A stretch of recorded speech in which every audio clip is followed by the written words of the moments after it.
আচ্ছা, তো এখন যেটা নিয়ে কথা বলবো সেটা হচ্ছে শিবপ্রসাদ মুখার্জি আর নন্দিতা রায়ের পরিচালিত আমার বস, যেটা আজকে সিনেমা হলে মুক্তি পেয়েছে।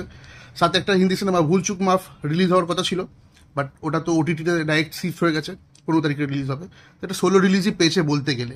তো সিনেমাটা আমার কেমন, প্রথম কথা সিনেমাটা দেখতে অনেকটা দেরি হয়ে গেল, কারণ টাইমিংয়ের জন্য আমার অন্য জায়গায় টিকিট কাটা ছিল, সেখানে খুব একটা লোক হয়নি, যার জন্য কি বলে শোটা চাওয়াতেও লেট হয়েছে। তো সেই কারণে একটু দেরি হয়েছে।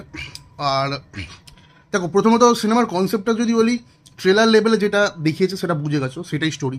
যে মার ছেলে কনফ্লিক্ট, ছেলে মাকে খুব ভালোবাসে, বাট ছেলের ক্যারেক্টারটা বাড়িতে এক, অফিসে অফিসে একজন খুবই রুড ক্যারেক্টার, সে কাজ ছাড়া কিছু বোঝে না। তো সেখানে তার মা তার সাথে অফিসে যাবে, যাওয়ার পরে একটা ডে কেয়ার ইউনিট খুলবে, মানে যারা অফিসে কাজ করে তাদের বাবা মায়েদের জন্য। সেখানে মার ছেলে একটা কনফ্লিক্ট হবে, একটা ঝামেলা হবে, বা যাই হোক যেটা বলে আর কি। তো সেইটা নিয়ে টোটাল সিনেমাটা, দেখো কনসেপ্টটা সিনেমাটার ভালো।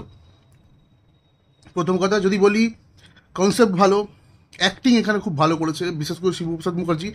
রাখি গুলজারটা আমার অতটাও খুব একটা দারুণ কিছু লাগেনি, বাট ঠিক আছে, ওকে। শিবপ্রসাদ মুখার্জিও খারাপ অ্যাক্টিং করেনি। তো স্টোরি কনসেপ্ট আর অ্যাক্টিং ওয়াইজ এদের দুজনের কোনো নো ডাউট খুবই ভালো ছিল। এটা দেখতে ভালো লেগেছে, কারণ এটা ইউনিক কনসেপ্ট, এটা অনেকদিন আগের কনসেপ্ট।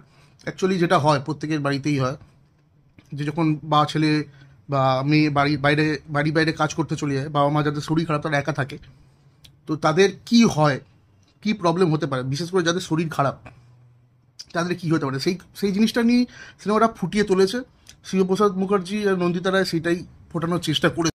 এই দুটো জিনিসই আমার কাছে পজিটিভ লেগেছে সিনেমাটার অ্যাকচুয়ালি। বাকি আমার সেরম কিছু লাগেনি পুরো সিনেমাটার যে মেন পয়েন্টটা ছিল, মার ছেলের মধ্যে যে কনফ্লিক্টটা হবে, যেটা দেখানোর দরকার ছিল, সেই জিনিসটা টোটালি প্রপারলি ওয়ার্ক করেনি। সিনেমা দেখে আমরা কী বুঝেছিলাম, যে মা এসে অফিসে এই করবে সেই করবে, ছেলে হয়তো বাধা দেবে, কিছু রাগারাগি কিছু, সেটা টোটাল কোথাও কোনো জায়গাটাতেও হয়নি। মানে সব বিশ্বপ্রসাদ মুখার্জি সব জায়গায় মাকে অ্যালয় করে দিচ্ছে সব কিছু করার জন্য। তো সেখানে মানে কোর কনসেপ্টটা যেটা এইটা ছিল, তাহলে এইটা নিয়ে ড্রামা সেকশনটা তো সেই হিসেবে মানে হলো না ঠিক। এটা একটা খুব একটা সিনেমার মাইনাস পয়েন্ট বলতে গেলে।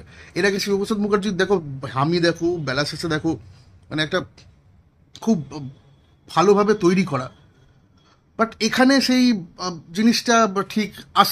সিনেমার কাস্টে কিন্তু আরও অনেকেই আছে, কিন্তু কেউ সেরকম কাজ করার সুযোগ পায়নি। এরকম বড় বড় কাস্ট নিয়ে অনেক সিনেমা হয়েছে, বাট সেখানে শিবপ্রসাদ মুখার্জি রঞ্জিতারাই করেছিল বেলা শেষে, ওটাতে বা হামি বলে একটা কোর্টরুম ড্রামা, সেটার মধ্যে অনেক কিছু ছিল, প্রত্যেকে নিজের নিজের কাজ প্রত্যেকে ভালো করেছে, বাট এখানে সেরকমভাবে খুব একটা ভালো হয়নি। বিশেষ করে গৌরব আর সৌরসেনীর যে প্রেমের দৃশ্যটা বা প্রেমের যে ব্যাপারটা, ওটা একদম টাচ করার মতো কোনো জিনিসই নয়, তোমাদের ভালো লাগবে না দেখে, মনেই হবে স্টেজ করা।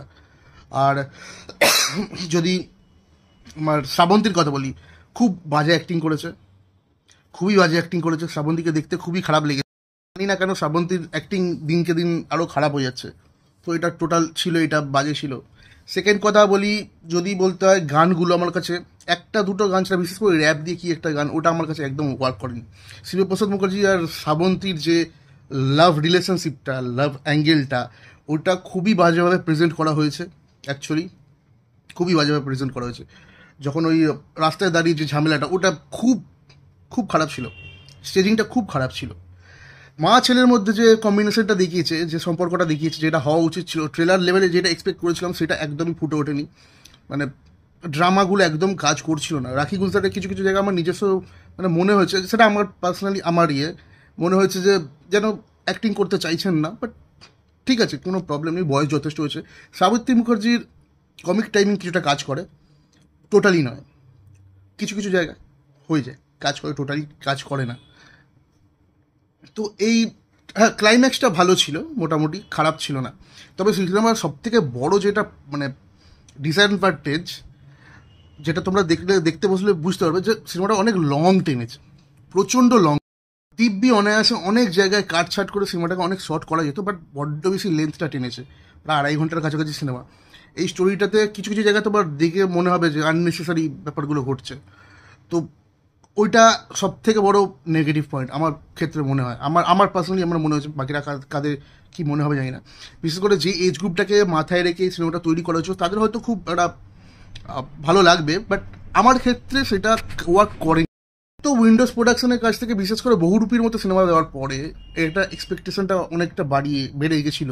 মানে ওরা নিজেরাই তো এক্সপেকটেশন বাড়ায়, রক্তবীজ পরে বহুরূপে পরে এটা, বাট সেই এক্সপেকটেশনে পৌঁছায়নি।